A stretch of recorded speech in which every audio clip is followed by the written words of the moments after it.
Documentaries are probably one of the most diverse areas of paleo media out there. They essentially serve as an archive of what scientists thought dinosaurs looked like in their most accurate depiction from that given time period. At least most of them. There are definitely some documentaries out there that have broken some of the rules, but let's not focus on those. Of the ones that gave their best efforts in showcasing the most up-to-date view on dinosaurs, it's helped shape our perspective on them, and even if some, if not most of these documentaries are outdated, they still show us how far we as humans have come from what we initially thought they looked like. And we've come a long way. Some of the documentaries back in the day show an almost cartoon-like depiction of what people thought dinosaurs looked like, especially when you compare them to modern-day documentaries. Engineered by nature in a freakish manner, so that she was hardly able to support her massive weight on land, this huge monster spent most of her time wading in the waters of the world, and came up on the land only to seek food or lay eggs.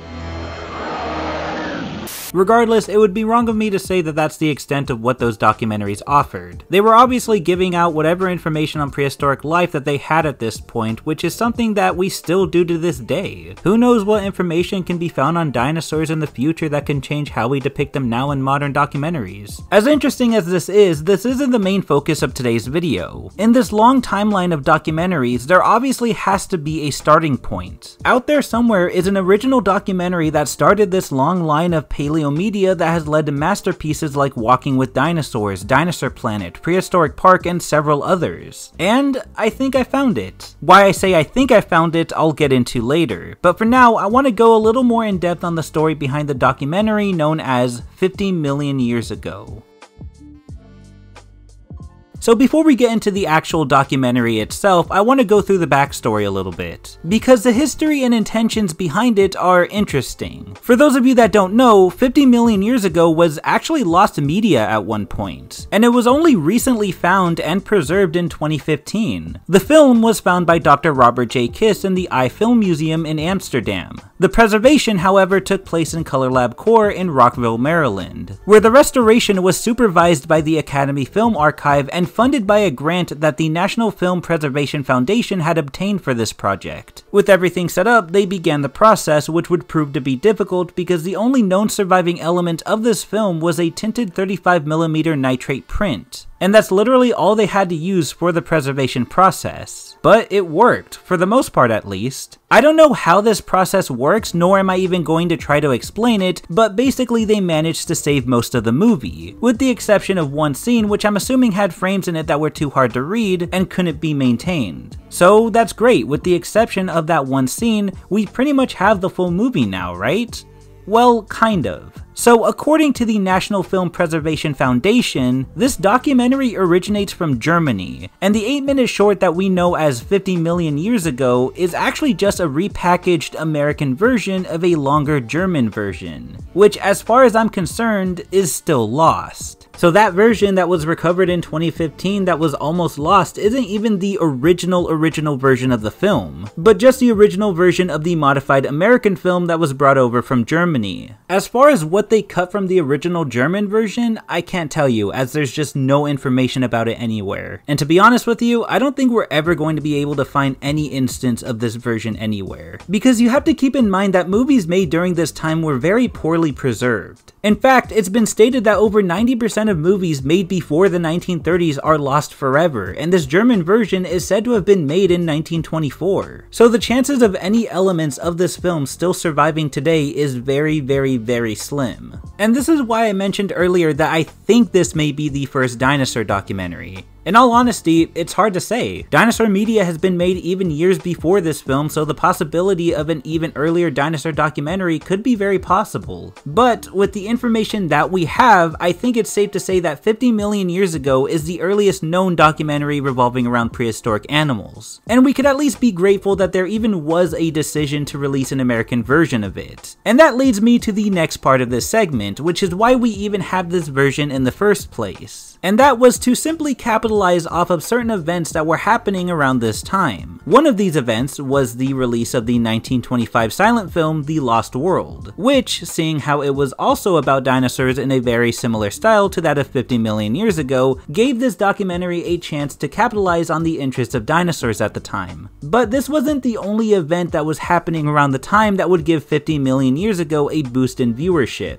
Strangely enough, the documentary would also gain some interest through the Scopes monkey trial. So for those of you that don't know, there was actually a law that made it so teachers couldn't contradict the Bible's version of human creation and the origins of mankind, which means teaching evolution was completely off the table. However, there would be a teacher by the name of John T. Scopes that was accused of breaking this law, and as a result, it was taken to court where Scopes was actually found guilty, and he was forced to pay a fine, but the verdict was overturned on a technicality. I obviously can't explain the whole case here since it's not the topic for this video, but I still think it's a very interesting case that isn't at all how it seems. This whole trial was purposely blown out of proportion simply to give the small town it was taking place in, which was Dayton, Tennessee, more exposure. And it worked, because the trial ended up being pretty big, at least big enough for 50 million years ago to be able to capitalize off of it, which it managed to do because the topic of evolution was very popular around this time period because of this trial, so to play a documentary that pretty much promoted that idea, obviously people who were interested were going to go watch it. It should be noted that because the German version was made before this time, the intentions behind its creation was most likely different from the American's version, and probably wasn't made for the sole purpose of profiting off a current trend. However, because of the lack of evidence for this is purely speculation.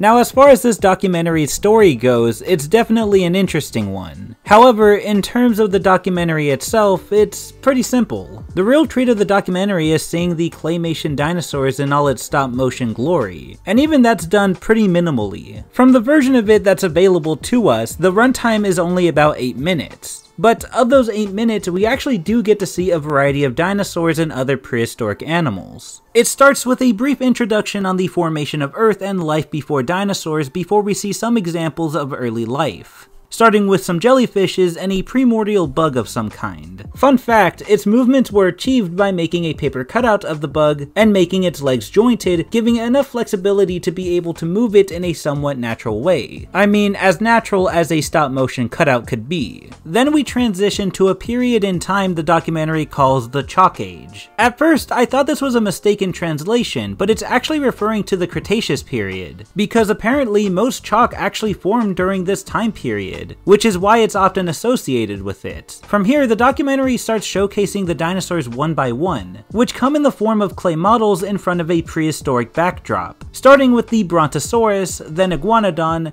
then something called a Mesosaurus, which seems to be a Dimetrodon-like creature. I'm assuming that Mesosaurus was just a typo and they meant to call this guy the Mosasaurus, which is still wrong because Mosasaurus was obviously a marine creature from the Cretaceous period, and not a sailed back one from the Permian period. The film continues to showcase things like Acathomus, Stegosaurus, and what I think is supposed to be some sort of theropod dinosaur, but it's kinda hard to tell from this angle. Then the film briefly cuts to black as there is footage missing from this specific section of it, before coming back to the next segment, which covers a couple of Cenozoic animals like a woolly rhino-like creature and a mammoth. The film then ends by stating that all prehistoric animals eventually died during the last ice age and that we're due for another one within the next 10,000 years.